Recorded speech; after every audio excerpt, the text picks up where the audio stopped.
Hello students, class 12 computer science सीखने के series में आप सबों का स्वागत है। आज के इस वीडियो में हम लोग डिस्कस करने वाले हैं एरेज के ऊपर। स्टूडेंट मैं बता दूं, arrays one of the most important chapter है सी प्लस प्लस का, और इससे कई प्रश्न पूछे जाते हैं। लॉन्ग आंसर टाइप के क्वेश्चन, 5 नंबर वाले क्वेश्चन भी पूछे जाते हैं, 3 नंबर वाले क्वेश्चन भी पूछे जाते हैं और ऑब्जेक्टिव टाइप क्वेश्चन भी पूछे जाते हैं। तो इस चैप्टर को कवर करना बहुत ज़्यादा इंपॉर्टेंट है। साथ ही मैं बता दूं, ये chapter one of the most difficult chapter में आता है, लेकिन नोट्स के माध्यम से मैं आप लोग को इस तरह से समझाऊंगा कि ये चैप्टर आपको काफ़ी आसानी से समझ में आएगा। तो चलिए स्टार्ट करते हैं। सबसे पहले हम लोग जानते हैं कि एरे क्या है।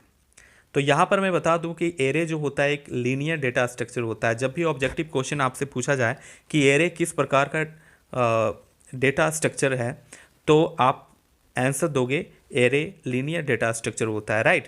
तो एरे क्या होता है? एक डेटा स्ट्रक्चर होता है that contains a group of elements. जब हम लोग सी प्लस प्लस में कोई प्रोग्रामिंग करते हैं तो हम लोग क्या करते हैं, कोई भी वैल्यू को स्टोर करते हैं तो उसके लिए हम लोग वेरिएबल क्रिएट करते हैं। लेकिन एक वेरिएबल में सिर्फ एक ही वैल्यू को हम लोग स्टोर कर सकते हैं। लेकिन एरेज क्या होता है कि इसमें एक एरे का हम लोग कंस्ट्रक्शन करते हैं तो कई सारे वैल्यूज़ को हम लोग स्टोर कर सकते हैं, लेकिन एक ही डेटा टाइप के जो वैल्यूज़ होंगे वो यहाँ पर स्टोर होते हैं। तो एरे क्या होता है समझ लीजिए, एक डेटा स्ट्रक्चर होता है that contains a group of elements, जिसमें ग्रुप ऑफ एलिमेंट्स को हम लोग स्टोर कर सकते हैं। Typically these elements are all the same type, लेकिन सभी जो एलिमेंट होने चाहिए स्टूडेंट्स जिसको हम लोग एरे में स्टोर करेंगे वो सेम टाइप का होना चाहिए, अलग टाइप का नहीं होना चाहिए। सच एज इंटेजर, अगर हम लोग इंटेजर का कोई ग्रुप ऑफ एलिमेंट स्टोर करना चाहते हैं प्रोग्राम में, तो हम लोग इंटेजर इंट टाइप के एरे बनाएंगे, और स्ट्रिंग या फिर स्ट्रिंग हो सकता है, ठीक है। तो एरे में जो भी एलिमेंट हम लोग स्टोर करना चाहेंगे वो एक ही टाइप का एलिमेंट जो स्टोर होगा। Arrays are commonly used in computer programs. अब एरेज का यूज कहाँ होता है, ठीक है। तो एरेज जो हम लोग है सी प्लस प्लस में इसलिए हम लोग यूज़ करते हैं स्टूडेंट कि कंप्यूटर प्रोग्राम्स को बनाने के लिए, उसको ऑर्गेनाइज करने के लिए, और इसके रिलेटेड डेटा या वैल्यूज़ को आसानी से स्टोर करना हो या सर्च करना हो, इसलिए एरेज का यूज़ किया जाता है, ताकि प्रोग्राम ज़्यादा जटिल ना हो। और बहुत सारे वैल्यूज़ को स्टोर करने के लिए बहुत सारे वेरिएबल्स बनाने की आवश्यकता पड़ती है, लेकिन एरेज को अगर हम लोग बनाते हैं, एरेज के माध्यम से अगर वैल्यूज़ को स्टोर करते हैं तो बहुत ही कम मेमोरी हमारा कंजप्शन होगा और प्रोग्राम भी काफ़ी शॉर्ट बनेगा और बहुत सारे वैल्यूज़ को हम लोग स्टोर कर सकते हैं। आगे देखिए एरे का सिंटेक्स क्या होता है, कैसे बनाते हैं कोई एरे को। जब सी प्लस प्लस प्रोग्रामिंग करते हैं तो सबसे पहले हमें एरेज बनाने के लिए डेटा टाइप लिखना होगा कि किस टाइप का हम लोग एरे बनाना चाहते हैं। तो एरे बनाने के लिए उसका डेटा टाइप हम लोग सबसे पहले लिखेंगे कि इंटेजर टाइप का डेटा टाइप है कि स्ट्रिंग टाइप का डेटा टाइप है, किस प्रकार का आप एरे के एलिमेंट्स को स्टोर करना चाहते हैं। तो डेटा टाइप को लिखने के बाद हम लोग एरे का नाम लिखेंगे, राइट। एरे का क्या नाम देना चाहेंगे, बेसिकली कोई वेरिएबल बनाते हैं तो भी हम लोग क्या करते हैं, उस वेरिएबल का नाम लिखते हैं। उसी प्रकार से एरे का भी एक नाम आपको देना पड़ेगा जो यूजर डिफाइंड होता है। इसके बाद सब स्क्रिप्ट के अंदर, यानी इस प्रकार के ब्रैकेट के अंदर जो है आपको एलिमेंट्स की संख्या को लिखना है। जैसे नीचे देखिए एक एग्जांपल दिया गया है कि मैंने लिखा है इंट। इंट क्या है, डेटा टाइप है। उसके बाद माई एरे, तो माई एरे जो है, माई एर नाम का हम लोग एरे बनाए हैं और ये हमारा एरे का नाम है। और इसके अंदर अगर हम 5 एलिमेंट स्टोर करना चाहते हैं तो हमने क्या लिखा है, सब स्क्रिप्ट के अंदर 5 लिख दिया है, राइट। तो इस तरह से हम लोग क्या कर सकते हैं, एरे का कंस्ट्रक्शन कर सकते हैं। उसके बाद देखिए कि यहाँ पर एग्जांपल दिया गया है कि हमारा जो कंप्यूटर के मेमोरी ब्लॉक्स होंगे वो किस प्रकार से डेटा स्टोर होंगे। तो एरे जो होगा उसमें हमारा इंडेक्स नंबर उसका एड्रेस होता है, राइट। तो एरे जब हम लोग बनाते हैं तो 5 एरे, जब हम लोग 5 एलिमेंट का एरे बनाएंगे तो वो 0 से इसका एड्रेस स्टार्ट होता है। एरे का जो इंडेक्स वैल्यू होता है स्टूडेंट, मैं बता दूं आप लोगों को कि हमेशा 0 से स्टार्ट होता है, ये याद रखना है। 1 नंबर का क्वेश्चन आपका पूछा जाता है ऑब्जेक्टिव टाइप क्वेश्चंस में कि एरे का इंडेक्स वैल्यू कितना से स्टार्ट होता है, तो हमेशा याद रखना है कि एरे का जो इंडेक्स वैल्यू होता है हमेशा 0 से स्टार्ट होता है। अगर हम लोग 5 एलिमेंट का एरे बना देते हैं तो क्या होता है, हमारे कंप्यूटर में मेमोरी ब्लॉक 5 बन जाएंगे और उसमें प्रत्येक जो मेमोरी ब्लॉक होगा उसका जो एड्रेस होगा वो क्या होगा, 0 से स्टार्ट होगा। 0 1 2 3 और 4। इस तरह से एरे 5 एलिमेंट का होगा तो 0 से लेकर 4 तक चलेगा। आगे बहुत डिटेल से आपको समझ में आने वाली है। अभी आप समझ लीजिए कि एरे का जो इंडेक्स वैल्यू होता है वो हमेशा कितना से स्टार्ट होता है, 0 से स्टार्ट होता है। यहाँ पर नोट करने वाली बात यह है कि in arrays the first index is always 0। याद रखना है, यहाँ से एक ऑब्जेक्टिव क्वेश्चन पूछा जाता है कि एरेज का इंडेक्स वैल्यू कितना से स्टार्ट होता है। तो एरेज का इंडेक्स वैल्यू हमेशा कितना से स्टार्ट होता है, 0 से स्टार्ट होता है, राइट स्टूडेंट। अब हम लोग जानते हैं कि एरेज के कितने टाइप होते हैं, यानी कितने प्रकार के एरे होते हैं। तो एरे को बेसिकली क्लासीफाइड किया गया है 3 टाइप्स के, और इसको 2 टाइप्स भी कहा जाता है कई बार, क्योंकि 2 डायमेंशनल और मल्टी डायमेंशनल को बहुत सारे लोग ऐसे हैं जो एक ही मानते हैं, राइट। तो बेसिकली एरेज को हम लोग क्लासीफाइड 3 प्रकार से कर सकते हैं। अगर हम देखें तो 1 डायमेंशनल एरे का पहला टाइप होता है, दूसरा होता है 2 डायमेंशनल। 1 डायमेंशनल मीन्स होता है एक आयामी, और 2 डायमेंशनल मतलब होता है बहुआयामी, राइट। 2 डायमेंशनल को ही कई बार जो है मल्टी डायमेंशनल कहा जाता है, या फिर हम लोग मल्टी डायमेंशनल को अलग भी कर सकते हैं, बहुआयामी एरेज। उसके बाद सबसे पहले हम लोग देखेंगे कि 1 डायमेंशनल एरे क्या है। तो एरे का जो सिंपलेस्ट फॉर्म होता है स्टूडेंट्स, वो होता है 1 डायमेंशनल एरे, यानी एक आयामी एरे। इसमें क्या होता है, the array itself is given a name. इसमें एरे का हम लोग एक नाम लिखते हैं। एरे जब भी बनाते हैं, एरे का कंस्ट्रक्शन करेंगे तो सबसे पहले एरे का हम लोग नाम लिखेंगे।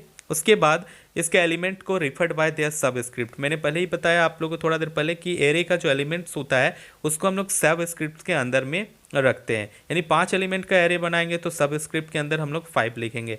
अगर हम लोग 25 एलिमेंट का एरे बनाएंगे तो सबस्क्रिप्ट के अंदर 25 लिखेंगे, ये याद रखना है। और एरे का इंडेक्स वैल्यू हमेशा कितना से स्टार्ट होता है, 0 से स्टार्ट होता है। तो फिर से यहाँ सिंटेक्स दिया हुआ है, देखिए कि 1 डायमेंशनल एरे का सिंटेक्स क्या होता है, कैसे स्ट्रक्चर इसका होता है। तो सबसे पहले एरे जब भी बनाते हैं हम लोग उसका डेटा टाइप लिखते हैं, राइट।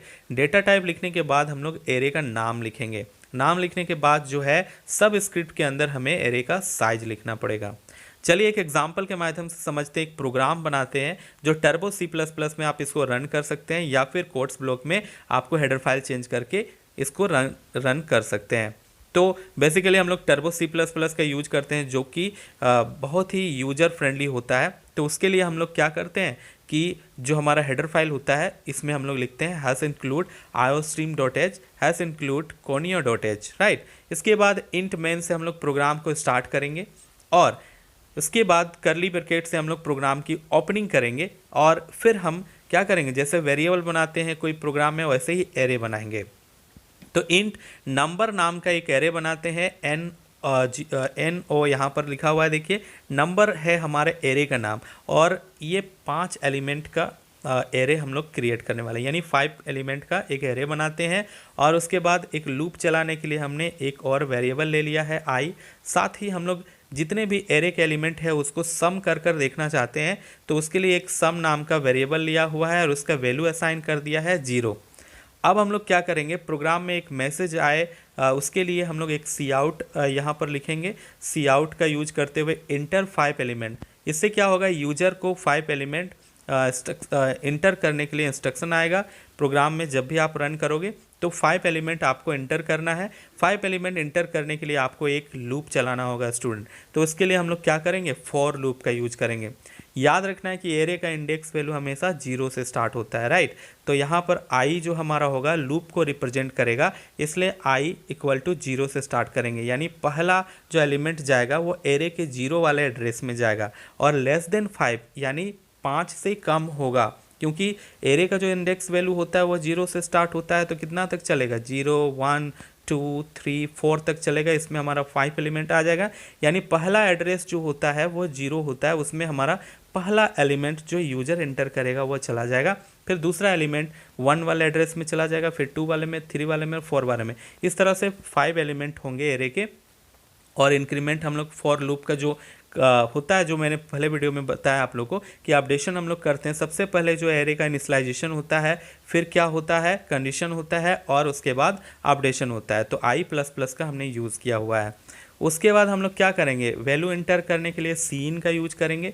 तो सीन फंक्शन का यूज़ करने के बाद हम लोग जो नंबर हमारा एरे है 5 एलिमेंट का, उसमें i को डाल देंगे। यानी प्रत्येक जो वैल्यू हम लोग इंसर्ट करेंगे वो i के लोकेशन, एरे के लोकेशन में i उसको प्रेजेंट करेगा, यानी 0 के लोकेशन में पहला वैल्यू, फिर 1 के लोकेशन में, 2, 3 और 4 के लोकेशंस में 5 वैल्यू हमारे इंसर्ट हो जाएंगे, राइट। उसके बाद फिर से हमारा सी आउट के लिए फॉर लूप का यूज करना पड़ेगा।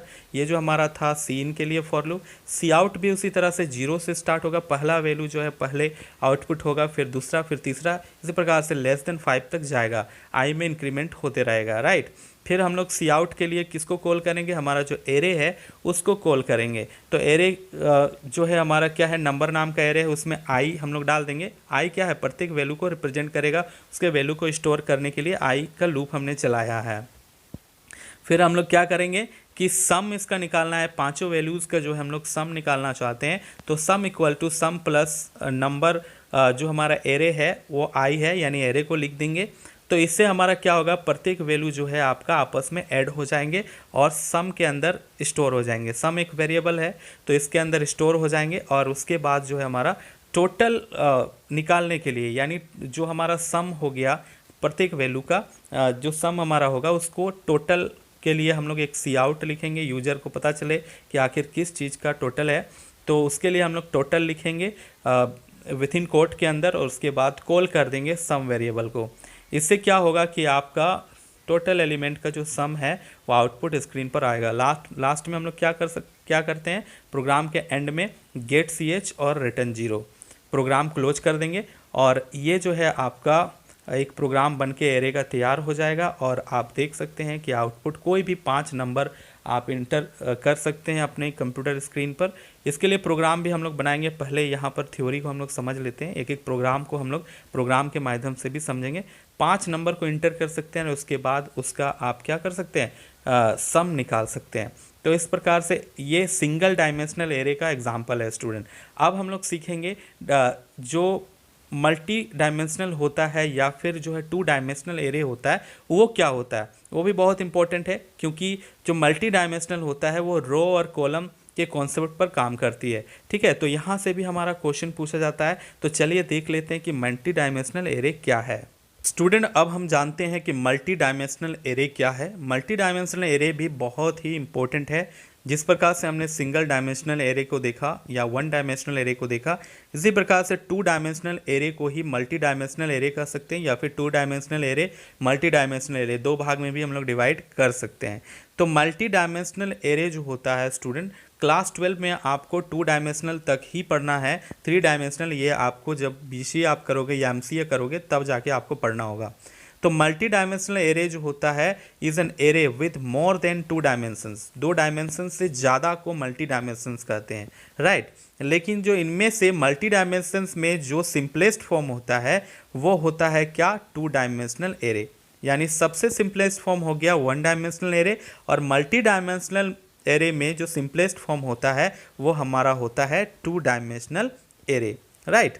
तो ये समझ में आ गया होगा आप लोग को। द 2 डायमेंशंस एरे जो होता है इसमें represented by row and column, इसमें हमारा रो और कॉलम से रिप्रेजेंट किया जाता है। यानी 2 डायमेंशंस एरे जब हम लोग बनाते हैं तो इसमें हमारा रो और कॉलम्स के माध्यम से हम लोग डेटा को स्टोर करते हैं, राइट। तो each element is defined by 2 subscript. यहाँ पर जो 2 डायमेंशंस एरे हम लोग बनाएंगे तो यहाँ पर आपको 2 सबस्क्रिप्ट्स का यूज करना पड़ेगा। अभी मैंने आप लोगों को बताया था कि सबस्क्रिप्ट कैसा होता है, इस प्रकार का। तो 2 डायमेंशनल में हमें क्या करना पड़ेगा, 2 सबस्क्रिप्ट का यूज करना पड़ेगा, ये ध्यान रखना है। यहाँ पर मान लीजिए 5x5 का हम लोग एरे बनाएंगे तो इस तरह से हम लोग 5x5 सबस्क्रिप्ट बना सकते हैं। Each element is defined by 2 subscript, the row, उसके बाद row index and the column index. यानी पहला जो होगा वो रिप्रेजेंट करेगा किसको, रो को, रो इंडेक्स, इसे रो इंडेक्स कहेंगे, और इसे हम लोग कॉलम इंडेक्स कहेंगे। यानी 2 इंडेक्स होगा यहाँ पर जो नंबर ऑफ एलिमेंट को रिप्रेजेंट करेंगे। इसका सिंटेक्स आप लोग देख सकते हैं कैसा सिंटेक्स होता है। तो डेटा टाइप हम लोग सबसे पहले जब भी एरे बनाते हैं तो क्या होता है, उसका डेटा टाइप हम लोग लिखते हैं। तो डेटा टाइप लिखने के बाद हम लोग क्या करते हैं, एरे का नाम लिखते हैं, एरे का नाम, ये सिंटेक्स दिया हुआ है, अभी एग्जांपल भी हम लोग देखेंगे। और सबस्क्रिप्ट का जो साइज होगा यानी कितने एलिमेंट की संख्या होगा उसको हम लोग सबस्क्रिप्ट के अंदर लिखेंगे, राइट। तो यहाँ पर देखिए एग्जांपल दिया गया है कि डेटा किस तरह से हमारे कंप्यूटर में स्टोर होगा। अगर हम लोग क्या करते हैं, 2 डायमेंशनल एरे बनाते हैं, तो हमारा क्या होगा, पहला जो होगा वो रो को रिप्रेजेंट करेगा और दूसरा कॉलम को रिप्रेजेंट करेगा। तो यहाँ पर देखिए 3/4 का एक बनाया गया है, एरे बनाया गया है। इसमें हमारा क्या है कि 3/4, अगर हम लोग क्या करते हैं कि एलिमेंट की संख्या को पता लगाना चाहेंगे तो इसके लिए आपको रो इंटू कॉलम कर देना होगा, 12 एलिमेंट टोटल आएंगे। यानी 3 रो और 4 कॉलम्स का अगर हम लोग एरे बना रहे हैं, यानी 3 रो और उसके बाद हम लोग 4 कॉलम का एक एरे बना रहे हैं, तो टोटल हमारे 12 एलिमेंट हो गए। और प्रत्येक का जो एड्रेस होगा देखिए किस तरह से होगा, एक फिगर के माध्यम से समझाया गया है कि पहला रो जो होगा वो ए नाम का हमने एरे बनाया हुआ है यहाँ पर, तो देखिए A0 कॉलम 0, यानी रो 0 और कॉलम 0, राइट। उसके बाद हमारा क्या है, कॉलम आगे बढ़ते हैं, जो रो है वो 0 में चलेगा, क्योंकि इंडेक्स वैल्यू हमेशा एरे का स्टार्ट 0 से होता है, चाहे रो की स्टार्टिंग हो चाहे कॉलम की स्टार्टिंग हो। तो इंडेक्स वैल्यू हमारा 0 से स्टार्टिंग होगा, तो कॉलम 1 हो जाएगा लेकिन रो 0। इधर हमारा इंडेक्स वैल्यू जो है आपका रो 0 ही चलेगा, उसके बाद कॉलम 2, फिर 3, इस तरह से। उसके बाद आगे और भी समझ में आएगा जब हम लोग प्रोग्राम बनाने वाले हैं स्टूडेंट, यहाँ पर बस हम लोग एक सिंटेक्स समझ रहे हैं। उसके बाद देखिए रो 1 में जाएंगे, तो रो 1 में हमारा जो डेटा होगा वो क्या होगा, जो रो का रिप्रेजेंटेशन है देखिए एलिमेंट का वो क्या है, 1 है। उसके बाद कॉलम 0 में चल रहा है, फिर इसमें आपका 1 में चल रहा है, फिर 1 और 2 में चल रहा है, इसमें 1 और 3 में चल रहा है। यहाँ पर रो 2 में आते हैं, तो रो 2 देखिए यहाँ पर जो रो 2 है आपका, उसके बाद जो है आपका कॉलम 0 है, फिर रो 2 ही चल रहा है लेकिन कॉलम 1 है, फिर इधर हमारा 2 हो गया, 3 हो गया। तो इससे क्या समझ में आया कि अगर हम लोग 3/4 का कोई ये बना रहे हैं, एरे बना रहे हैं, तो यहाँ पर देखिए 0 से स्टार्ट होकर 3 रो का बना रहे हैं, तो 0, 1 और 2 तक ही रो चलेगा। और कॉलम यदि हम लोग 4 कॉलम का बना रहे हैं तो किससे चलेगा, 0, 1, 2, 3 तक ही चलेगा। यहाँ पर याद रखना है मोस्ट इम्पॉर्टेंट कि जो हमारा एरे होता है, एरे का इंडेक्स वैल्यू हमेशा 0 से स्टार्ट होता है। और कई बार यहाँ पर हमें क्वेश्चन पूछा जाता है कि एरे का कोई इंडेक्स वैल्यू दे देता है रो और कॉलम का, और उसमें पूछा जाता है कि टोटल एलिमेंट की संख्या कितनी होती है। जैसे एरे दिया हुआ है और 5/5, यानी 5 रो है और 5 कॉलम है, तो टोटल एलिमेंट की संख्या कितने होंगे। तो जब भी हम लोग 2 डायमेंशनल एरे पर काम करते हैं और टोटल एलिमेंट की संख्या को ज्ञात करना है, तो याद रखिएगा कि रो और कॉलम को मल्टीप्लाई करके हम लोग टोटल एलिमेंट की संख्या ज्ञात कर सकते हैं। यानी 5 रो होंगे और 5 कॉलम होंगे, तो टोटल 25 हमारे एलिमेंट उस एरे में अट सकते हैं, राइट। तो ये ऑब्जेक्टिव क्वेश्चन में कई बार पूछा जाता है। तो कैसे हम लोग पता लगा सकते हैं, तो रो इंटू कॉलम हम लोग करेंगे तो टोटल एलिमेंट की संख्या हमें मिल जाएगा। आगे बढ़ते हैं स्टूडेंट्स, एक ही वीडियो में कवर करने की कोशिश करेंगे पूरा एरे चैप्टर को, इसलिए मैं थोड़ा सा स्पीड भी आप लोगों को बता रहा हूँ क्योंकि एग्जाम आप लोगों का बहुत नज़दीक है, राइट। एग्जाम्पल देखते हैं 2 डायमेंशनल एरे का। अगर हम लोग एड्रेस भी प्रिंट करना चाहते हैं और एलिमेंट भी प्रिंट करना चाहते हैं तो उसके लिए एक सिंपल प्रोग्राम हम लोग बनाएंगे। सबसे पहले हेडर फाइल हम लोग इंसर्ट करेंगे, #include iostream.h #include conio.h। Int main से हम लोग प्रोग्राम स्टार्ट करेंगे। CLR SCR हम लोग लगाते हैं, यानी क्लियर द स्क्रीन। जब प्रोग्राम को रन करेंगे तो जितना भी स्क्रीन पर हमारा आता है वो डिलीट होते जाए, फिर नया जैसे ही हम लोग क्या करेंगे, नया रन करेंगे तो वो हमारा नया वाला जो रन आउटपुट है वो स्क्रीन पर दिखे, इसलिए क्लियर द स्क्रीन के लिए CLR SCR का यूज़ करते हैं। तो सबसे पहले हम लोग एक एरे बनाते हैं। एरे का इंट नाम से इंट डेटा टाइप है हमारा, ए नाम का एक एरे बनाते हैं जिसे वेरिएबल बनाते हैं। और इसमें हम लोग क्या करेंगे कि 5 रो रखेंगे और 2 कॉलम रखेंगे, यानी 5/2 का हम लोग एक ये बना रहा है, एरे बना रहा है। यानी रो की संख्या है 5 और कॉलम की संख्या है 2। तो आप लोग बताइए टोटल एलिमेंट की संख्या कितना होगा। तो 5/2 अगर हम लोग करेंगे तो कितना होगा, 10 एलिमेंट हम लोग रख सकते हैं, राइट। तो यहाँ पर देखिए हम लोग एलिमेंट को इंसर्ट कर देंगे पहले ही, ताकि हमें सीन करना ना पड़े, डायरेक्ट हम लोग सी आउट से आउटपुट दे सकें। तो सबसे पहले बड़ा कर्ली ब्रैकेट का यूज़ किया जाएगा और रो की संख्या जो है हमारा कितना है, 5 है, यानी 5 रो में हमारा इंसर्ट होगा 2 कॉलम।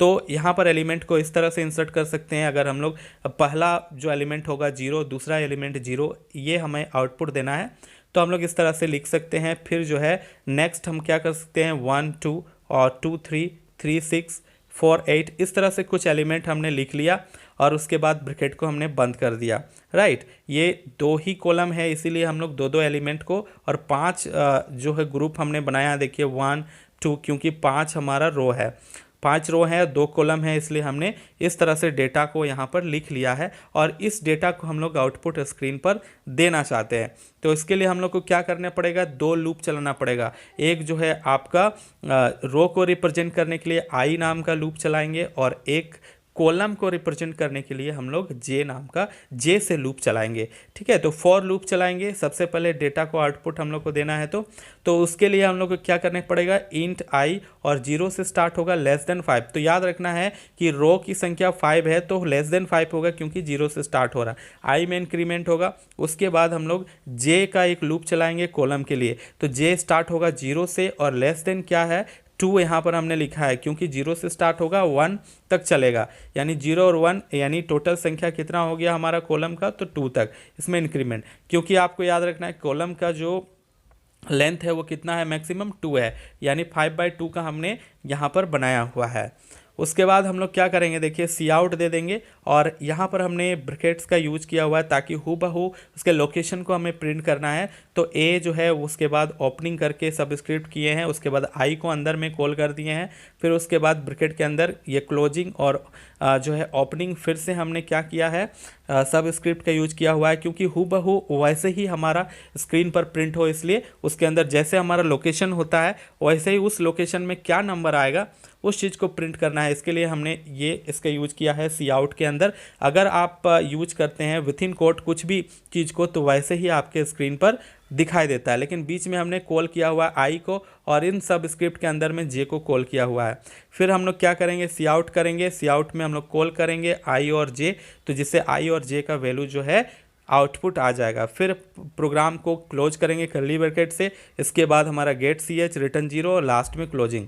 तो इस तरह से आपका आउटपुट आएगा। देखिए जैसे ही ये प्रोग्राम को आप लोग टाइप कीजिएगा अपने कंप्यूटर स्क्रीन पर, मैं करके भी दिखाऊंगा जब हम लोग प्रोग्राम इसके ऊपर कंप्यूटर स्क्रीन पर समझेंगे, तो हूबहू इसी प्रकार का आउटपुट आप लोग को मिलने वाला है, राइट स्टूडेंट। अब हम आते हैं पेज नंबर 6 में। पेज नंबर 6 में हम लोग सीखेंगे कि फाइंडिंग मैक्सिमम इन एरे। ये भी कई बार आपके एग्जाम में क्वेश्चन पूछा जाता है कि एरे में मैक्सिमम कैसे फाइंड किया जाता है, राइट। तो सबसे पहले हम लोग एक प्रोग्राम बनाते हैं एरे में मैक्सिमम कैसे फाइंड करना है। तो फर्स्ट ऑफ ऑल हम लोग क्या लिखेंगे, हेडर फाइल लिखेंगे hash include iostream.h, hash include conio.h। ये टर्बो C++ में हमें हेडर फाइल लिखना पड़ता है।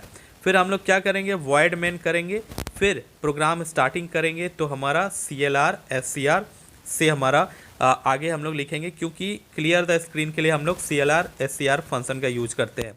फिर हम लोग एरे बनाएंगे, तो इंटेजर टाइप का एरे 5 एलिमेंट का एरे बनेगा। मैक्सिमम 5 नंबर में हम लोग को जो मैक्सिमम वैल्यू है उसको निकालना है। इसके लिए हम लोग क्या करेंगे, 5 एलिमेंट्स जो है ऑलरेडी हम लोग डिफाइन कर देंगे प्रोग्राम में, ताकि 5 एलिमेंट में जो मैक्सिमम वैल्यू है उसे हमारा प्रोग्राम फाइंड करके निकाल कर देगा। तो इसके लिए हमने ए नाम का एक एरे बनाया है, 5 सबस्क्रिप्ट के अंदर 5 हमने लिखा है, यानी 5 एलिमेंट हम लोग स्टोर कर सकते हैं जो 0 से लेकर लेस देन 5 तक चलेगा। और उसमें प्रत्येक जो वैल्यू होगा, पहला वैल्यू क्या है 14, दूसरा वैल्यू क्या है 81, तीसरा वैल्यू 100 और फिर 4 और 3। इस तरह से हमारा वैल्यूज हो जाएगा। एक मैक्स नाम का वेरिएबल बनाएंगे ताकि ये मैक्सिमम वैल्यू को फाइंड करके दिखाएगा।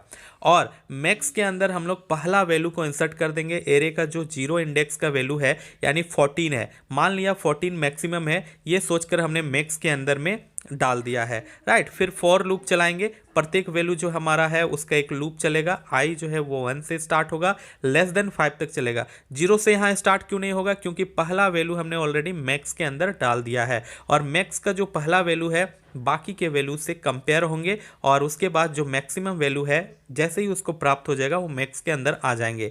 इसके लिए हमने 1 से लूप चलाया हुआ है, लेस देन 5 तक इंक्रीमेंट होते रहेगा। आई प्लस प्लस लिखिए या फिर आई इक्वल टू i+1 लिखिए, दोनों का मतलब एक ही होता है, राइट। तो i++ या i = i+1। अब हम लोग यहाँ एक कंडीशन लगा देंगे कि इफ मैक्स जो है वो लेस देन है, यानी मैक्स का जो वैल्यू है यानी पहला इंडेक्स का वैल्यू है वो क्या है, छोटा है, तो किससे, बाकी वैल्यूज से, यानी ए आई के वैल्यू से। आई क्या है, 1 से लेकर लेस देन 5 तक चलेगा। बाकी वैल्यूज से अगर मैक्स का वैल्यू छोटा है तो मैक्स के अंदर जो है आपका आई वाला वैल्यू, जो बड़ा वाला वैल्यू है, वो मैक्स के अंदर चला जाएगा। और इस प्रकार से गेट सी एच, और फिर हम लोग प्रोग्राम को क्लोज कर देंगे और इससे हमारा जो मैक्सिमम वैल्यू है ये प्रोग्राम में निकल कर आएगा। तो मैक्सिमम वैल्यू कितना स्टूडेंट हमारा 100 है, राइट। तो 14 जो है वो मैक्स के अंदर हमने डाल दिया है और मैक्स का पहला वैल्यू बाकी एरे के जितने भी वैल्यू है उससे कंपेयर होगा और जो बड़ा वैल्यू है 100 ये हमारा आउटपुट स्क्रीन पर आएगा। इस तरह से एक छोटा सा प्रोग्राम से हम लोग मैक्सिमम आसानी से निकाल सकते हैं और ये आपके एग्जाम में 3 नंबर का क्वेश्चन पूछा जाता है। नेक्स्ट हम लोग जानते हैं मिनिमम कैसे निकालते हैं। उसी तरह से हम लोग मैक्स की जगह मिन निकालेंगे, मिनिमम वेरिएबल बनाएंगे, मिन नाम का वेरिएबल बनाएंगे और आसानी से निकाल सकते हैं। तो चलिए प्रोग्राम के माध्यम से समझते हैं। Hash include iostream dot h, hash include conio dot h, right. Void main से प्रोग्राम स्टार्ट करेंगे तो रिटर्न 0 लिखना नहीं पड़ता है, लेकिन इंट मेन से प्रोग्राम स्टार्ट करते हैं तो हमें रिटर्न 0 लिखना पड़ता है। ये भी आपको याद रखना है। CLR SCR हम लोग क्लियर द स्क्रीन के लिए लगाएंगे। इंट डेटा टाइप होगा हमारा एरे का, 5 एलिमेंट का हम लोग एरे बनाएंगे वैसे ही जैसे मैक्सिमम का निकाला था, लेकिन इसमें हम लोग मिनिमम निकालेंगे। फिर 14, 81, 100, 403 इस तरह से हमने यहाँ पर वैल्यूज़ को पहले ही डिक्लेयर कर दिया है। मिन नाम का वेरिएबल बनाएंगे और मिन के अंदर हम लोग पहला वैल्यू डालेंगे। याद रखना है पहला वैल्यू बाकी वैल्यू से क्या होंगे, कंपेयर होंगे। तो पहला वैल्यू यानी A0 वाला जो एड्रेस, ए का जो इंडेक्स वैल्यू होता है हमेशा कितना से स्टार्ट होता है, 0 से स्टार्ट होता है। तो पहला एड्रेस जो हम लोग मिन के अंदर डाल देंगे, यानी पहला वैल्यू मिन के अंदर है। फिर हम लोग लूप चलाएंगे, लूप 1 से चलेगा क्योंकि ऑलरेडी पहला वैल्यू हमारा मिन के अंदर जा चुका है, मिन वेरिएबल के अंदर।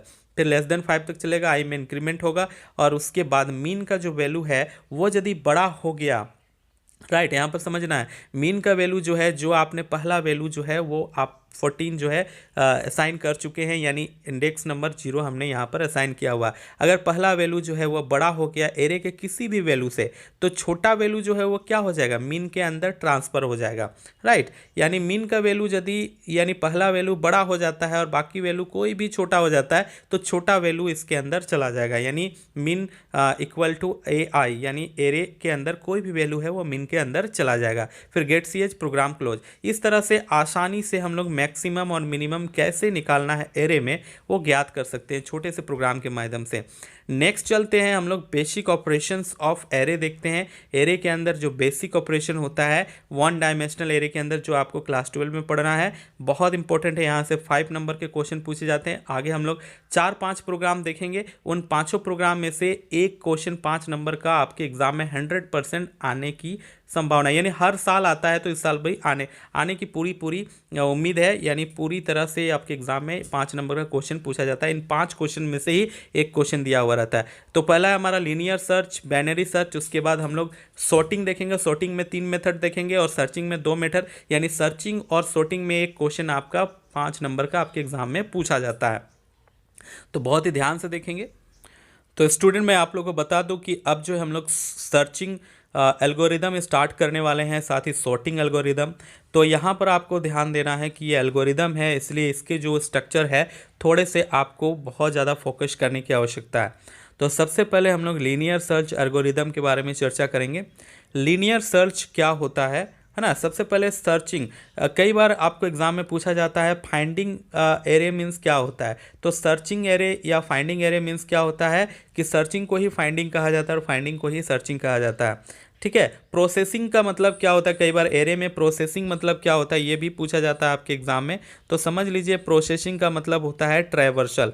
जब भी एरे में पूछा जाता है प्रोसेसिंग का मतलब क्या होता है तो ट्रैवर्सल होता है। और जब भी पूछा जाता है कि फाइंडिंग पूछा जाता है तो फाइंडिंग मीन्स क्या होता है, सर्चिंग, या सर्चिंग पूछा जाता है तो क्या होता है, फाइंडिंग। अरेंजिंग की बात होती है कई बार, तो एरे को अरेंज करना है तो अरेंजिंग मीन्स क्या होता है, तो अरेंज मीन्स होता है सॉर्टिंग, कि एरे को अरेंज करना है तो उसी को हम लोग सॉर्टिंग करते हैं। तो ये भी कई बार ऑब्जेक्टिव क्वेश्चन में पूछा जाता है। तो यहाँ समझ लीजिए, अभी हम लोग डिटेल से देखने वाले हैं लीनियर सर्च क्या है। स्टूडेंट मैं बता दूं, लीनियर सर्च एल्गोरिदम जो होता है सर्च करता है एलिमेंट को ऑफ एरे में, किसी एरे में, और कंपेयर करता है विद द गिवन आइटम, यानी जो भी एलिमेंट और बचे हुए हैं उन सब से वो कंपेयर करेगा। टू बी सर्च, यानी किसी पार्टिकुलर एलिमेंट को एक एरे में, अगर हम लोग कोई एरे बनाते हैं उसमें सर्च करना है तो लीनियर सर्च एल्गोरिदम का हम लोग यूज कर सकते हैं। ये मेथड जो है वो कंटिन्यू करता है अंटिल द सर्च आइटम, जब तक कि आपको जो आइटम नहीं मिल जाता है एरे में, सर्च नहीं कर लेता है, तब तक ये सर्च करते रहता है। फॉर द लास्ट एलिमेंट तक कंपेयर करता है, प्रत्येक एलिमेंट से एक एलिमेंट कंपेयर करता है और सर्च करके दिखाता है। यहाँ एग्जांपल में आप समझ सकते हैं, देखिए कि अगर हमें 100 को चेक करना है, एक वैल्यू चेक करना है, मान लीजिए 5 एलिमेंट का हमारा एक एरे है और एलिमेंट को हमने इंसर्ट कर लिया है और उसमें से 100 किस लोकेशन में है ये आपको पता लगाना है। तो चेक 100 जो है हम लोग यूज़ करेंगे, जो प्रत्येक वैल्यू से क्या करेगा, कंपेयर करेगा अंटिल द लास्ट एलिमेंट तक कंपेयर करेगा और चेक करके बताएगा कि ये हमारा कौन से लोकेशन में है। याद रखना है कि एरे का जो इंडेक्स वैल्यू है वो हमेशा 0 से स्टार्ट होता है, जिस वजह से हमें जो भी लोकेशन पर मिलेगा वो i+1 में मिलेगा। तो अभी हम लोग दिखने वाले हैं लीनियर सर्च क्या होता है, उसका प्रोग्राम क्या होता है। तो देखिए, प्रोग्राम टर्बो C++ में रन करने पर आपको हेडर फाइल iostream.h का यूज़ करना पड़ेगा, हैज़ इंक्लूड conio.h का यूज़ करना पड़ेगा। वॉइड मेन से प्रोग्राम स्टार्ट करते हैं तो हमें रिटर्न 0 नहीं लिखना पड़ता है। CLR SCR हम लोग लिखते हैं क्लियर द स्क्रीन के लिए। 5 एलिमेंट का एक एरे बनाते हैं और पांचों एलिमेंट हम लोग इंसर्ट कर देते हैं। यहाँ पर देखिए 41, 32, 100, 81 और 16 हमने इंसर्ट किया हुआ है। किसी भी एलिमेंट को कौन से लोकेशन में है चेक करने के लिए हम लोग चेक नाम का एक वेरिएबल बनाएंगे, उसमें हम लोग कोई भी वैल्यू स्टोर कर सकते हैं और बाकी वैल्यू से ये क्या करेगा, चेक करेगा। और उसके बाद हम लोग लूप चलाने के लिए एक आई नाम का वेरिएबल बनाएंगे। अब यूजर को प्रोग्राम में एक मैसेज प्रिंट करना है इंटर एलिमेंट, इसके लिए हम लोग एक सी आउट का यूज करेंगे, जिससे आपके ब्लैक स्क्रीन पर नजर आएगा इंटर एलिमेंट, ये यूजर से कहेगा। फिर आप क्या कीजिएगा, सीन का यूज कीजिएगा और उसके बाद सीन में हम लोग एक एलिमेंट इंसर्ट करेंगे, वो आपका चेक नाम के वेरिएबल में चला जाएगा। और उसके बाद हम लोग एक लूप चलाएंगे जो 0 से स्टार्ट होगा, <5 यानी 5 एलिमेंट का हम लोग बना रहे हैं, और i++ या i+1 हम लोग लूप का जो कॉन्सेप्ट है उसको फॉलो करेंगे। फिर यहाँ पर देखिए इफ चेक इक्वल टू आई की कोई भी वैल्यू से, यानी एरे के कोई भी वैल्यू से जो चेक का वैल्यू है वो बराबर हो जाता है, तो क्या लिखाएगा आपका स्क्रीन पर कि found at the location i+1। तो वो लोकेशन को दिखाएगा किस लोकेशन में मिला है। तो i+1 हमने इसलिए यूज किया हुआ है क्योंकि एरे का जो इंडेक्स वैल्यू होता है वो तो 0 से स्टार्ट होता है, तो एग्जैक्ट लोकेशन हम लोग को दिखाएगा। जैसे 3 लोकेशन में मान लीजिए 100 मिल जाता है तो 3 दिखाएगा, नहीं तो एरे के अनुसार क्या होगा, वो लोकेशन तो 2 होगा, इसीलिए i+1 के लोकेशन में हम लोग को मिलेगा, ये चीज़ करेगा। इसी वजह से हमने i+1 का यूज़ किया हुआ है। और ये हुआ आपका लीनियर सर्च का प्रोग्राम, जो 5 नंबर का क्वेश्चन आपके एग्जाम में पूछा जाता है। वेरी इंपॉर्टेंट है डियर स्टूडेंट। नेक्स्ट हम लोग आते हैं बाइनरी सर्च एल्गोरिदम, और बाइनरी सर्च एल्गोरिदम भी बहुत ही फेमस है, बड़े बड़े प्रोग्राम्स आप लोग बनाते हैं लेकिन बहुत डिफिकल्ट लगता होगा। तो यहाँ पर देखिए मैंने बहुत सिंपलिस्टिक वे में आप लोगों को समझाया हुआ है, नोट्स के माध्यम से इन प्रोग्राम्स को लेकर आप 5 में 5 नंबर्स आपके एग्जाम में प्राप्त कर सकते हैं। तो चलिए देखते हैं बाइनरी सर्च क्या है। स्टूडेंट, बाइनरी सर्च एल्गोरिदम है, ये मिड के ऊपर काम करती है। कोई भी वैल्यू का जो मल्टीपल वैल्यूज हमारा एरे में स्टोर रहेगा उसका मिड को फाइंड करेगा, और इसके लिए फॉर्मूला है कि first plus last divided by 2। Binary search algorithm जो कॉन्सेप्ट पर काम करती है, इसमें मिड एलिमेंट से जो एलिमेंट को आप सर्च करना है वो मिड एलिमेंट से ये मैच करता है, प्रत्येक जो एरे का लिस्ट है उसका मिड एलिमेंट से वो मैच करेगा। और इसके लिए जो फॉर्मूला होता है first plus last divided by 2। अगर मिड में आपका मैच किया तो ठीक है, नहीं मैच किया तो फर्स्ट पार्ट में मैच करेगा, उसके लिए फिर एरे सर्च करेगा। फिर नहीं मैच किया फर्स्ट पार्ट में, एलिमेंट बड़ा हो गया तो मिड से जो बड़ा एलिमेंट यदि निकल गया जिसको आपको सर्च करना है तो सेकेंड पार्ट में सर्च करेगा। चलिए डिटेल से समझते हैं कि बाइनरी सर्च एल्गोरिदम क्या है। यहाँ से आपके एग्जाम में 5 नंबर के क्वेश्चन पूछे जाते हैं, बाइनरी सर्च क्या है, राइट। तो बाइनरी सर्च एल्गोरिदम जो होता है अप्लीकेबल होता है फॉर ऑलरेडी सॉर्टेड एरे में। ध्यान रखना है कि बाइनरी सर्च तब ही यूज कर सकते हैं हम लोग जब हमारा एरे ऑलरेडी सॉर्टेड है। अगर एरे सॉर्टेड नहीं है सॉर्टेड मीन्स क्या होता है, अरेंजिंग, यानी एक तो असेंडिंग ऑर्डर में या डिसेंडिंग ऑर्डर में हमारा एरे होना चाहिए, तभी जाकर आपका बाइनरी सर्च काम करेगा, अन्यथा नहीं करेगा। तो for already sorted array only in this algorithm to search for the given item जो है वो सर्च कर सकते हैं सॉर्टेड एरे में, लेकिन असेंडिंग ऑर्डर में होना चाहिए एरे, तभी आप सर्च कर सकते हैं। जैसे यहाँ पर देखिए एग्जांपल लिया गया है, किस तरह से देख सकते हैं, एक एरे बनाया गया है और फिगर में आप देख सकते हैं कि 5 एलिमेंट का एक एरे बनाया गया है, 1 8 18 21 30। तो यहाँ पर देखिए असेंडिंग ऑर्डर में दिया हुआ है जो नंबर, और यहाँ जो एलिमेंट हम लोग इंसर्ट करेंगे तो इसका लोकेशन क्या होगा, 1 जो एलिमेंट है वो 0 के लोकेशन में, 8 जो है वो 1 के लोकेशन में जाएगा, क्योंकि एरे का इंडेक्स वैल्यू हमेशा 0 से स्टार्ट होता है। तो बाइनरी सर्च में क्या होता है, हम लोग मिड निकालते हैं। अगर कोई एलिमेंट को सर्च करना है तो हमेशा वो मिडिल में मिलता है, चाहे आपका इसके मिडिल में मिले, चाहे इसके और इसके बीच में कंपेयर होगा तो इसके मिडिल में मिले, या फिर इसके और इसके बीच में कंपेयर होगा तो जो है आपका इसके मिडिल में मिले, राइट। तो मिडिल में मिलेगा। मिड निकालने का जो फॉर्मूला होता है, जो एल्गोरिदम होता है स्टूडेंट, देखिए mid equal to first plus last divided by 2, ये याद रखना है। थोड़ा समझते हैं थ्योरी को कि the item is compared with the middle, middle से कंपेयर करता है बाइनरी सर्च में एरे का। If middle element is equal, अगर बराबर हो जाता है पहला ही सर्च में, तो आइटम इंडेक्स जो है वो हमारे मिडिल में मिल जाता है और रिटर्न हो जाता है, यानी प्रोग्राम वहीं पर आपको फाइंड आउट करके दिखा देता है, राइट। अगर if item is less than the middle, middle से छोटा होता है तो ये क्या होगा, फर्स्ट पार्ट में, फर्स्ट हाफ के सेगमेंट में सर्च करेगा। जैसे मैंने आप लोगों को बताया मिडिल में मिल जाता है तो ठीक है, अगर नहीं मिला तो भाई इधर सर्च करेगा, और यदि इससे बड़ा हो गया तो इधर सर्च करेगा, यानी जो आइटम है वो छोटा हो गया तो इस पार्ट में, और बड़ा हो गया तो इस पार्ट में, राइट। तो इस तरह से मिडिल को पहले सर्च करेगा और प्रत्येक पार्ट का मिडिल में वैल्यू को फाइंड करने की कोशिश करेगा बाइनरी सर्च, पहला पार्ट नहीं तो फिर दूसरा पार्ट। तो आइटम जो होता है यदि मान लीजिए मिडिल में मिलता है तो ठीक है, नहीं मिला तो आइटम यदि छोटा हो गया तो फर्स्ट पार्ट में, वही कह रहा है क्या, फर्स्ट से हाफ सेगमेंट में ये सर्च करेगा। अगर नहीं मिलता है तो नेक्स्ट इटरेशन में आगे जो है वो नेक्स्ट पार्ट में सर्च करेगा। फिर क्या होता है, if the item is larger, बड़ा हो जाता है, देखिए इंपॉर्टेंट पॉइंट है, बड़ा हो जाता है मिडिल एलिमेंट से, तो then the item will be search in the second half के सेगमेंट में, जो इटरेशन चलेगा, जो लूप चलेगा उसमें फाइंड करेगा। आगे क्या होता है देखिए, the same process continues until either the item is found. ये प्रोसेस तब तक होता है जब तक कि आप सर्च किया हुआ आइटम का लोकेशन आपको नहीं मिल जाता है।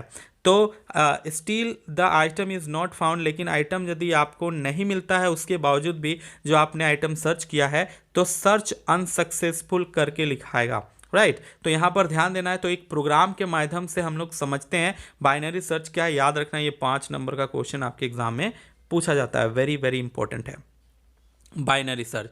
तो has include iostream.h, has include conio.h header file का हम लोग यूज़ करेंगे।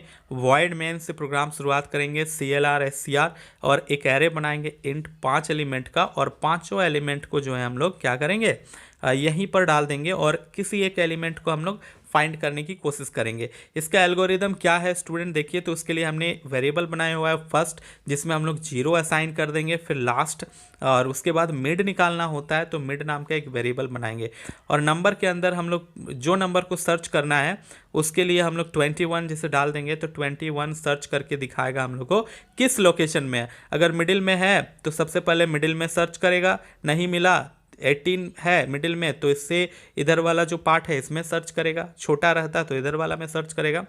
क्या होता है एल्गोरिदम देखिए, तो इसके लिए हम लोग को यूज करना पड़ेगा डू का, और डू वाइल लूप जो हम लोग यूज़ पढ़े थे पहले, तो इसमें हम लोग डू का यूज़ करेंगे, और मिड निकालने के लिए mid plus last divided by 2 concept का यूज करेंगे, और मिड जो है वो नंबर से बराबर हो जाता है, जो नंबर हम लोग सर्च करने वाले हैं उससे हमारा मिड जो है क्या हो जाता है, एक्चुअल में इक्वल हो जाता है। तो इन दैट केस हम लोग का found at the location i+1, mid plus 1 use होगा यहाँ पर, क्योंकि लोकेशन जो है मिड प्लस 1 जो एक्चुअल लोकेशन है उसके लिए हम लोग क्या करेंगे, +1 का यूज करते हैं, क्योंकि एरे का इंडेक्स 0 से स्टार्ट होता है। अगर हम लोग सिर्फ मिड का यूज करेंगे तो क्या होगा कि एक पहले हम लोग को शो करेगा, क्योंकि एरे का इंडेक्स 0 से स्टार्ट होता है, जिस वजह से हम लोग मिड प्लस 1 का यहाँ यूज करेंगे। ब्रेक स्टेटमेंट का यूज करेंगे। और एल्स ये तब तक चलेगा जब तक कि आपका मिड जो है नम से छोटा नहीं हो जाता है, और फर्स्ट जो है वो मिड प्लस वन नहीं हो जाता है, और एल्स लास्ट जो है मिड माइनस वन नहीं हो जाता है। ये एल्गोरिदम है स्टूडेंट, इसको समझ लेना है बाइनरी सर्च का, कि ये तब तक चलता है जब तक जो है आपका मिड जो है नम से छोटा नहीं हो जाता, फर्स्ट जो है वो आपका मिड प्लस वन नहीं हो जाता है, और एल्स हमने यूज़ किया है कि मिड माइनस वन नहीं हो जाता लास्ट, यानी लास्ट जो है वो से एक माइनस ही होगा मिड। तो ये एल्गोरिदम है बाइनरी सर्च का, इसको याद कर लेना है, ये बहुत इंपॉर्टेंट है। 5 नंबर का यहाँ से क्वेश्चन पूछा जाएगा। उसके बाद ये वाइल तब तक चलेगा जब तक कि जो है लास्ट जो है फर्स्ट लास्ट के बराबर या लास्ट से छोटा होना चाहिए। ठीक है, अगर फर्स्ट जो है लास्ट से बराबर बड़ा हो जाता है, फर्स्ट एलिमेंट अगर लास्ट से बड़ा हो जाता है, इन दैट केस जो है आइटम आपको नहीं मिलेगा, आइटम नहीं मिलेगा अगर फर्स्ट लास्ट से बड़ा हो जाता है। गेट ch प्रोग्राम क्लोज, तो बहुत इंपॉर्टेंट है बाइनरी सर्च। यहाँ पर जो एल्गोरिदम है इसको याद कर लेना है, ये कॉन्सेप्ट जो है आपका एल्गोरिदम होता है जिसको आपको याद रखना पड़ता है बाइनरी सर्च का, कि मिड कैसे निकलेगा। तो इसके लिए हम लोग कमांड का यूज करेंगे, किसका, लूप में हम लोग डू वाइल लूप का यूज किए हैं, और यहाँ से यहाँ तक आपको याद कर लेना है। यहाँ से 5 नंबर का क्वेश्चन पूछा जाएगा। तो चलिए आगे देखते हैं, आगे क्या होता है। सॉर्टिंग, ये लास्ट है हमारा सॉर्टिंग एरे का। 3 सॉर्टिंग हम लोग देखेंगे, सिलेक्शन सॉर्ट, इंसर्शन सॉर्ट और बबल सॉर्ट। यहाँ से एक 5 नंबर का क्वेश्चन आपका पूछा जाता है। ठीक है, तो एक तो सर्चिंग से या फिर सॉर्टिंग से 5 नंबर का क्वेश्चन आपका आता है। स्टूडेंट, अब हम समझते हैं कि एरे में सॉर्टिंग कैसे किया जाता है। सबसे पहले आप सॉर्टिंग मतलब समझ लीजिए कि किसी एरे में मल्टीपल वैल्यूज़ होते हैं, लेकिन उन वैल्यूज़ को अगर हम लोग अरेंज करना चाहते हैं तो अरेंजिंग द एलिमेंट ये कहलाता है sorting, right. Arranging the element is called sorting. यहाँ से ऑब्जेक्टिव क्वेश्चन भी पूछे जाते हैं। तो एलिमेंट को अरेंज करना ही सॉर्टिंग कहलाता है, चाहे आप असेंडिंग ऑर्डर में सेट करो या डिसेंडिंग में। तो देखिए, the process of arranging array element in increasing यानी असेंडिंग और डिक्रीजिंग यानी डिसेंडिंग। जब एरे को हम लोग असेंडिंग या डिसेंडिंग ऑर्डर में सेट करते हैं तो इसी मेथड को कहा जाता है सॉर्टिंग। सॉर्टिंग के कई सारे मेथड है, जिसमें से सबसे पहले हम लोग सीखेंगे सिलेक्शन सॉर्ट क्या है। सिलेक्शन सॉर्ट जो होता है वो सॉर्टिंग का एक मेथड होता है जिसमें रिपीटेडली सेलेक्ट किया जाता है जो स्मॉलेस्ट आइटम होता है, यानी सबसे पहले स्मॉलेस्ट आइटम जो है वो सिलेक्ट होगा और वो पीछे की ओर आएगा और एक एक आइटम सेलेक्ट होते के साथ में सॉर्ट होते जाएगा। तो रिमेनिंग अनसॉर्टेड एरे एक्सचेंज, आपस में वैल्यू को क्या करते हैं, एक्सचेंज करते हैं जो सिलेक्टेड स्मॉलेस्ट आइटम होता है with the first element of the unsorted array. यानी अनसॉर्टेड एरे से पहला एलिमेंट क्या होता है, कंपेयर होता है और आपस में वैल्यूज क्या होते जाते हैं, एक्सचेंज होते जाते हैं। यहाँ पर फिगर के माध्यम से हम लोग समझ सकते हैं कि मान लिया कि एक एरे हमने बनाया 5 एलिमेंट का और ये एलिमेंट हमारा 4 1 3 2 5 है, यानी ये जो नंबर्स है देखिए अनसॉर्टेड है, यानी जहाँ तहाँ ये लिखे हुए हैं। लेकिन हम लोग चाहेंगे स्मॉलेस्ट एलिमेंट पहले आए, फिर उसके बाद उससे बड़ा, फिर उससे बड़ा, यानी एक असेंडिंग ऑर्डर में हमें सेट करना है। तो उसके लिए हमें कुछ लूप चलाने होंगे, कुछ पासेस होंगे। देखिए, तो ये हमारा पहला स्टेप होता है जिसमें देखिए क्या है कि 4 1 3 2 5 है। उसके बाद जो पास 1 होता है स्टूडेंट, इसमें हमारा 4 जो है वो कंपेयर करेगा कि इससे छोटा क्या है भाई, सबसे छोटा क्या है। तो देखिए सबसे छोटा क्या आ गया, 1 आ गया। ठीक है, उसके बाद 4 जो है 1 की जगह चला जाएगा। उसके बाद पास 2 में देखिए सेकेंड एलिमेंट कंपेयर होगा, सेकेंड एलिमेंट जो है आपका, फिर सबसे छोटा क्या आ गया, 2 आ गया। फिर जो है फिर आपका बड़ा एलिमेंट जो है पीछे हटते जाएंगे। उसके बाद पास 3 में आपका फिर उसी तरह से प्रोसेस होगा और फिर अगला जो छोटा एलिमेंट है वो आ जाएगा, फिर आगे प्रोसेस होते जाएगा। पास 4 में हमारा क्या होगा, फिर से जो है नेक्स्ट स्टेप में आएगा कि अगला छोटा एलिमेंट क्या है और बड़ा एलिमेंट ऑटोमेटिकली पीछे चलते जाएंगे। तो इस तरह से 5 एलिमेंट का एरे है तो 4 पासेस में हमारा क्या हो जाएगा, कंप्लीट हो जाएगा, क्योंकि लास्ट एलिमेंट को सॉर्ट करने की आवश्यकता नहीं पड़ती है। यानी 5 - 1 कितने पासेस का जरूरत पड़ेगा 5 एलिमेंट को सॉर्ट करने के लिए, तो 4 पासेस की आवश्यकता पड़ती है, क्योंकि लास्ट एलिमेंट को सॉर्ट करने की आवश्यकता नहीं होती है, वो तो ऑलरेडी सॉर्ट हो जाता है। तो एग्जाम्पल प्रोग्राम से समझते हैं हम लोग। हैज़ इंक्लूड iostream.h conio.h का हम लोग यूज़ करेंगे। void main clr यानी क्लियर द स्क्रीन, इसके लिए हमें वेरिएबल की आवश्यकता पड़ेगी। देखिए i, j, n और min, साथ ही एरे 30 मैक्सिमम लेंथ हम लोग बना लेते हैं कोई एरे का। और टेम्प यानी एक टेम्पोर आपस में वैल्यू को एक्सचेंज करना है, तो इसके लिए टेम्प नाम का एक वेरिएबल हम लोग बना लेते हैं। फिर देखिए क्या है, सी आउट करते हैं एक enter the total element. Total element एक मैसेज प्रिंट होगा यू वांट टू सॉर्ट, इसके लिए हम लोग सी आउट देंगे। विद इन कोट हम लोग लिखेंगे इंडेल का यूज करेंगे और टोटल एलिमेंट को हम लोग इंसर्ट करेंगे। वो जो नंबर है वो एन नाम के वैल्यू में स्टोर हो जाएगा, एन नाम के वेरिएबल में स्टोर हो जाएगा, राइट। उसके बाद सी आउट करेंगे इंटर द एलिमेंट, कितने एलिमेंट आप इंसर्ट करना चाहते हैं, आपको उन एलिमेंट को इंसर्ट करना है।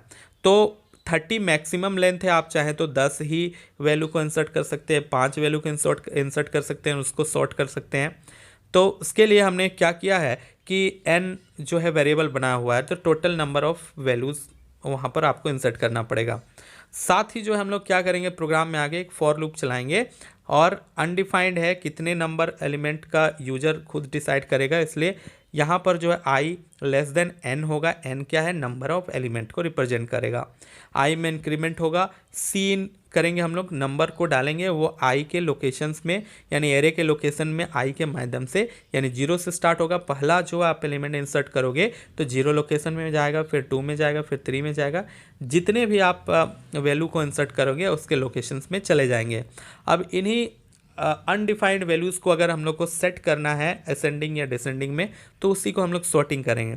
तो इसके लिए हम लोग क्या करेंगे, एक फॉर लूप चलाएंगे आउटपुट देने के लिए, और उसके बाद एक इनर लूप चलेगा और एक आउटर लूप चलेगा, क्योंकि हम लोग आपस में वैल्यूज़ को एक्सचेंज करेंगे। यानी फर्स्ट वैल्यू के लिए हमारा i होगा और सेकंड वैल्यू के लिए हमारा j होगा, ताकि एक वैल्यू दूसरा वैल्यू से कंपेयर करके आपस में एक्सचेंज होंगे। और एक्सचेंज करने के लिए हम लोग टेम्प नाम का एक वेरिएबल भी बनाए हैं जिससे वैल्यू को एक्सचेंज कर सकते हैं। तो इनर लूप हमारा क्या हो जाएगा, i से स्टार्ट होगा, यानी पहला वैल्यू 0 से स्टार्ट होगा, लेस देन n तक चलेगा। और जो हमारा आउटर लूप होगा, यानी सेकेंड वैल्यू के लिए i+1 से स्टार्ट होगा, यानी सेकेंड वैल्यू हमारा स्टार्ट होगा और वो लेस देन n तक चलेगा। j रिप्रेजेंट इसको कर रहा है, ठीक है। फिर उसके बाद हम लोग का क्या होगा कि j जो है वो बड़ा हो जाता है, किसे, एरे का कोई भी वैल्यू से, एरे का कोई भी वैल्यू से बड़ा हो जाता है। तो इन दैट केस जे का वैल्यू जो है मिन नाम के वेरिएबल में चला जाएगा, यानी आई में एक्सचेंज हो जाएगा। अब मिन क्या है इसको समझने के लिए यहाँ पर देखिए, तो टेम्प हमने यूज किया हुआ है। टेम्प के अंदर सबसे पहले हम लोग आई का वैल्यू को खाली करेंगे, डायरेक्टली हम लोग ट्रांसफ़र नहीं कर सकते हैं, इसलिए आई का वैल्यू को पहले टेम्प में हम लोग क्या करेंगे, ट्रांसफ़र करेंगे। जब आई खाली हो जाएगा तो मिन का वैल्यू हम लोग इसमें ट्रांसफ़र करेंगे और मिन के अंदर में टेम्प का वैल्यू को ट्रांसफ़र कर देंगे। इस प्रकार से आपस में वैल्यूज़ क्या हो जाएंगे, ट्रांसफ़र हो जाएंगे। जो छोटा वैल्यू है वो पहले चला जाएगा, बड़ा वैल्यू है वो बाद में चला जाएगा। इसी मेथड को हम लोग कहते हैं, क्या सॉर्टिंग कहते हैं, समझ लीजिए। तो इसे हम लोग कहेंगे, क्या सॉर्ट कहेंगे, तो इसे हम लोग कहते हैं सिलेक्शन सॉर्ट, राइट। तो वेरी इंपॉर्टेंट है डियर स्टूडेंट, 5 नंबर से यहाँ से क्वेश्चन आपके एग्जाम से पूछे जाते हैं। आप देखिए इसी प्रकार से हम लोग क्या करेंगे, सॉर्टिंग एलिमेंट, एक मैसेज प्रिंट होगा स्क्रीन पर, उसके लिए सी आउट का यूज करेंगे और इंडेल का यूज करेंगे। फिर हम लोग फॉर लूप चलाएंगे और सी आउट करेंगे, /n, एक के नीचे एक जो हमारा वैल्यू प्रिंट हो, इसके लिए हम लोग /n का यूज करते हैं, जिसके इंडेल भी कहा जाता है। फिर हम लोग किसको कॉल कर देंगे, तो आई को, यानी एरे को कॉल कर देंगे गेट ch, और ये हमारा सिलेक्शन सॉर्ट में जो भी एलिमेंट है सॉर्टिंग मेथड में दिखने लगेगा। तो इसे रन कर भी हम लोग देखेंगे कंप्यूटर स्क्रीन पर, लेकिन फिलहाल हम लोग अभी समझ रहे हैं, एक ही वीडियो में पूरा चैप्टर को कवर करने की कोशिश कर रहे हैं, इसलिए मैं थोड़ा स्पीड आप लोगों को बता रहा हूँ। एक एक करके देखते हैं तो थोड़ा सा टाइम लगेगा, क्योंकि जो है आपका एग्ज़ाम बहुत नज़दीक है और एक ही वीडियो में हम लोग कवर करने की कोशिश करेंगे। स्टूडेंट के पास बेसिकली समय कम है। तो चलिए आगे देखते हैं इंसर्शन सॉर्ट क्या है। यह 5 नंबर का क्वेश्चन, ये 5 जो अब प्रोग्राम लास्ट में बता रहा हूँ, 5 इंपॉर्टेंट है। हर प्रोग्राम को आप लोग रन करके भी देखें, क्योंकि वहाँ से आपको 5 नंबर का क्वेश्चन डेफिनेटली पूछा जाएगा एग्जाम में। तो इंसर्शन सॉर्ट क्या होता है, देखिए इंसर्शन सॉर्ट में, इंसर्शन सॉर्ट एल्गोरिदम डिवाइड करता है एरे को n एलिमेंट में इनटू 2 सब पार्ट्स। यहाँ पर जो होता है 2 सब पार्ट में डिवाइड होता है। हमने देखा कि सिलेक्शन सॉर्ट में जो भी पहला वैल्यू होता है ऑटोमेटिकली उस जगह चला जाता है जहां हमारा सबसे छोटा वैल्यू होता है। लेकिन यहाँ पर क्या होता है इंसर्शन सॉर्ट में कि एक एक वैल्यू आपस में ट्रांसफ़र होते जाते हैं। मान लीजिए यहाँ एक 5 वैल्यू है, तो ये वैल्यू यहाँ जाएगा, छोटा है तो फिर यहाँ चला जाएगा, फिर यहाँ चला जाएगा, फिर आपस में एक्सचेंज होते जाएंगे। लेकिन उसमें हमारा सिलेक्शन सॉर्ट में क्या ऑटोमेटिकली जो छोटा एलिमेंट है वो पहले आ जाता था। तो यहाँ पर क्या होगा देखिए, द फर्स्ट सब part contains element in sorted order. यहाँ पर ऑलरेडी जो पहला एलिमेंट होता है वो सॉर्टेड होता है एंड सेकेंड पार्ट जो है वो अनसॉर्टेड होता है। तो अनसॉर्टेड एरे से सॉर्टेड जो है वो कंपेयर करता है और छोटा एलिमेंट आपस में एक्सचेंज करेगा। तो चलिए प्रोग्राम के माध्यम से हम लोग समझते हैं। ये कुछ कॉन्सेप्ट है, इसको आप पढ़ लो पर प्रोग्राम को देखने से पहले कि किस तरह से आपस में वैल्यू एक्सचेंज होते हैं। सेकेंड पार्ट जो होता है अनसॉर्टेड होता है और फर्स्ट पार्ट जो होता है वो सॉर्टेड होता है। तो इसको अच्छा से पढ़ लेना है। यहाँ पर आप एग्जाम्पल से समझ सकते हैं कि देखिए हमने यहाँ पर 7 एलिमेंट का एक एरे बनाया हुआ है जिसमें पहला जो पार्ट है वो ऑलरेडी सॉर्टेड माना जाता है। भले ही वो सॉर्टेड है या ना हो, लेकिन उसको सॉर्टेड माना जाता है और यही जो एलिमेंट है बाकी एलिमेंट से कंपेयर होगा और जो छोटा होगा आपस में इसके जगह पर ये हो जाएगा, चेंज हो जाएगा। ठीक है, तो इसके लिए जो है कुछ यहाँ पर फिगर भी बनाए गए हैं। देखिए सबसे पहले जो 8 है वो सॉर्टेड माना गया है, ब्लैक में है जो अनसॉर्टेड है और एक एक करके जो रेड है वो सॉर्टेड होते जा रहा है। तो इसमें देखिए 8 जो है 5 से कंपेयर होगा। अब भाई 5 से कंपेयर होगा तो 5 बेसिकली इससे छोटा है, तो क्या होगा 5 इसकी जगह आ जाएगा, फिर 8 इसकी जगह आ जाएगा। फिर उसके बाद 8 जो है वो किससे सॉर्ट ये होगा देखिए 9 से। तो 9 जो है ऑलरेडी इससे बड़ा है, ठीक है, और तो 8 आपस में ट्रांसफ़र नहीं होगा क्योंकि ये इससे बड़ा ऑलरेडी है।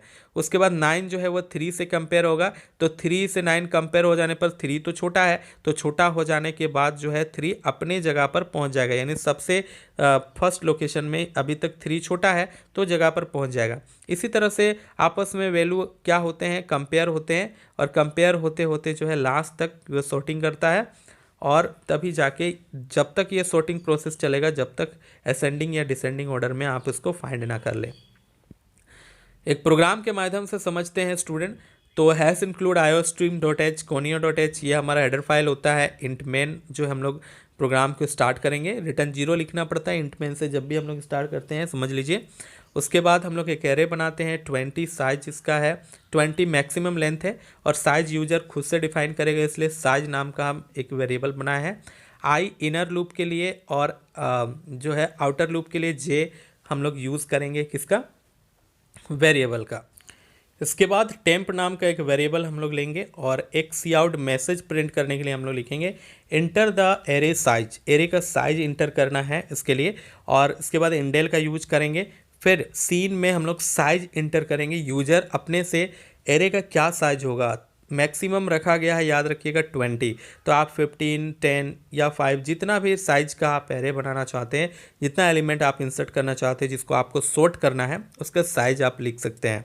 फिर सी आउट का हमने यूज़ किया है इंटर द एरे एलिमेंट, फिर एरे एलिमेंट इंटर करना है, उसके लिए एक मैसेज आएगा स्क्रीन पर और फिर हम लोग फॉर लूप चलाएंगे। आई 0 से स्टार्ट होगा, लेस देन साइज तक चलेगा, यानी जो भी साइज आप डालोगे, क्योंकि ये अनडिफाइंड है इसलिए साइज वेरिएबल का ही हमने यहाँ पर यूज किया है। आप अगर साइज 5 डालोगे, 10 डालोगे तो ऑटोमेटिकली ये लेस देन साइज तक लेगा, क्योंकि एरे का इंडेक्स वैल्यू 0 से स्टार्ट होता है, आई में इंक्रीमेंट होगा। फिर सीन हम लोग यूज़ करेंगे एरे को इंसर्ट करने के लिए, एरे का नाम है हमारा, फिर आई जो है लूप चलेगा तो वो एरे का इंसर्ट आपको उसके लोकेशंस में कर देगा। फिर हम लोग फॉर लूप का यूज़ करेंगे, ये हमारा इनर लूप होगा। तो ये आपका क्या होगा 1 से स्टार्ट होगा, क्योंकि यहाँ पर देखिए जो हमारा इस सॉर्टिंग मेथड में है वो पहला एलिमेंट हमेशा क्या होता है, सॉर्टेड होता है, वो जो है आपका सॉर्टेड माना जाता है और सेकंड एलिमेंट से बाकी जो एलिमेंट होता है वो अनसॉर्टेड होता है, जिस वजह से यहाँ पर जो आई है हमारा 1 से स्टार्ट होगा, 0 से स्टार्ट नहीं होगा। यहाँ पर फिर से मैं बैक आप लोगों को ले जाता हूँ और दिखाता हूँ कि पहला एलिमेंट ऑलरेडी हमारा क्या होता है, इंसर्शन सॉर्ट में सॉर्टेड होता है। ठीक है, पहला एलिमेंट ऑलरेडी हमारा सॉर्टेड होता है, याद रखना है, इसीलिए आई जो है वो स्टार्ट होगा कितना से स्टार्ट होगा, 0 से स्टार्ट होगा कि 1 से स्टार्ट होगा, तो 1 से स्टार्ट होगा, पहला तो ऑलरेडी सॉर्टेड होता है और लेस देन साइज तक चलेगा, फिर आई में इंक्रीमेंट होगा। टेम्प में जो है हम लोग क्या करेंगे, आई का वैल्यू को होल्ड करने के लिए एरे का वैल्यू को होल्ड करेंगे और जे जो है आई माइनस वन होगा, जो जे का वैल्यू होगा वो आई माइनस वन होगा और ये वाइल तब तक होगा जब तक, ये देखिए एल्गोरिदम है, इसको याद कर लेना है। जे जो है एक तो ग्रेटर देन या फिर इक्वल टू 0 का नहीं हो जाता एंड जे एरे 0 जो है वो टेम्प से जो है बड़ा नहीं हो जाता है, तब तक ये कॉन्सेप्ट चलेगा। तो इस एल्गोरिदम को याद कर लेना है यहाँ 2 लाइन को, क्योंकि ये ही इंसर्शन सॉर्ट का एल्गोरिदम है। और जो है ए जो है j+1 होगा तो j का वैल्यू a में चला जाएगा। इस एल्गोरिदम को याद कर लेना है, j माइनस माइनस हो जाएगा, फिर एक एक घटते जाएगा, यानी आपस में कंपेयर होते जाएगा, यानी j+1 टेम्प में इस तरह से आपस में वैल्यू क्या हो जाएंगे, एक्सचेंज हो जाएंगे। फिर हम लोग सी आउट दे देंगे एक, आफ्टर इंसर्शन सॉर्ट एरे जो है उसके लिए एक लूप चला देंगे, आई 0 से साइज से लेस देन चलेगा, आई में प्लस प्लस होते जाएगा। और सी आउट जो है हम लोग क्या करेंगे, स्पेस देने के लिए हमने इसका यूज किया हुआ है, जो एरे है हमारा उसको हम लोग कॉल कर देंगे, फिर गेट सी एच रिटर्न 0, ये हमारा इंसर्शन सॉर्ट का प्रोग्राम हो गया। तो स्टूडेंट यहाँ पर जो कुछ लाइन है इसका एल्गोरिदम को आपको याद कर लेना है, बहुत इंपॉर्टेंट है किस तरह से ये एल्गोरिदम काम करती है। नेक्स्ट हमारा सबसे इंपॉर्टेंट होगा बबल सॉर्ट। बबल सॉर्ट कई बार आपके एग्जाम में पूछा गया है, इसलिए इसको VBI कहा जाता है, वेरी वेरी इंपॉर्टेंट। तो स्टूडेंट अभी हम लोग समझेंगे कि बबल सॉर्ट क्या है। Bubble sort very very important है। सॉर्टिंग का एक एक अलग से मैं वीडियो प्रत्येक सॉर्ट का बना दूंगा, क्योंकि एक ही वीडियो में अभी हम लोग देख रहे हैं, इसीलिए मैं थोड़ा स्पीड भी आप लोगों को बता रहा हूं, ताकि हमारे पास समय कम है। अगर आपको ज़्यादा समय आपके पास है तो अलग से सॉर्टिंग के वीडियोस में बनाऊंगा, जिसे एक्सप्लेन करके प्रोग्रामिंग में रन करके आप लोगों को दिखाऊंगा, आप आसानी से और भी समझ सकते हैं। तो बबल सॉर्ट देखते हैं। बबल सॉर्ट में क्या होता है, देखिए ये कंपेयर करता है आई यानी एरे का जो एलिमेंट होता है वो i+1 से यानी नेक्स्ट एलिमेंट से कंपेयर करता है, और and i+1 are not in ascending order then exchange. अगर असेंडिंग ऑर्डर में नहीं होता है तो आपस में क्या होता है, एक्सचेंज होता है वैल्यूज़, ठीक है। तो ये इटरेशन लास्ट तक चलेगा, process continues until the element get their proper place, जब तक कि एलिमेंट अपने प्रॉपर प्लेस में नहीं आ जाते हैं। तो देखिए यहाँ पर फिगर के माध्यम से आप देख सकते हैं कि बबल सॉर्ट का जो कॉन्सेप्ट है वो पीछे से काम करता है, ना कि आगे से। अभी तक जितने भी हमने सॉर्टिंग मेथड देखा वो आगे से सॉर्टिंग होता है, और पहला जो हमने भी इंसर्शन सॉर्ट देखा उसमें क्या है कि आपका एक ऑलरेडी सॉर्टेड रहता है, लेकिन बबल सॉर्ट में देखिए वो पीछे का जो एलिमेंट है वो बाकी एलिमेंट से सॉर्ट होते हुए आगे आता है, जिस वजह से इसको बबल सॉर्ट कहा जाता है। यानी लास्ट वाला जो एलिमेंट है वो -1 से यानी एक पहले वाले एलिमेंट से कंपेयर होगा, राइट। बबल सॉर्ट एल्गोरिदम का ये प्रोग्राम है, 5 नंबर का क्वेश्चन पूछा जाता है। डियर स्टूडेंट मैं बार बार बोल रहा हूँ, आपके एग्जाम में बहुत इंपॉर्टेंट है। तो देखिए टर्बो C++ के लिए हम लोग हेडर फाइल लिखेंगे, has include iostim.h, has include conio.h, void main से प्रोग्राम स्टार्ट करेंगे। CLR क्लियर द स्क्रीन के लिए वेरिएबल हमें ज़रूरत पड़ेगा, देखिए आई जे, एक इनर लूप एक आउटर लूप के लिए, इनर लूप के लिए आई यूज़ करेंगे, जे आउटर लूप के लिए, एन नंबर ऑफ एलिमेंट के लिए, टेम्प आपस में वैल्यू को एक्सचेंज करने के लिए, और एरे का मैक्सिमम लेंथ हम लोग 30 ले चुके हैं। आप चाहें तो 10 एलिमेंट्स 15 एलिमेंट अपने से यूजर डिफाइंड आप डाल सकते हैं। तो सी आउट हम लोग enter the total element enter करेंगे यू वांट टू सॉर्ट, जिसे आप सॉर्ट करना चाहते हैं।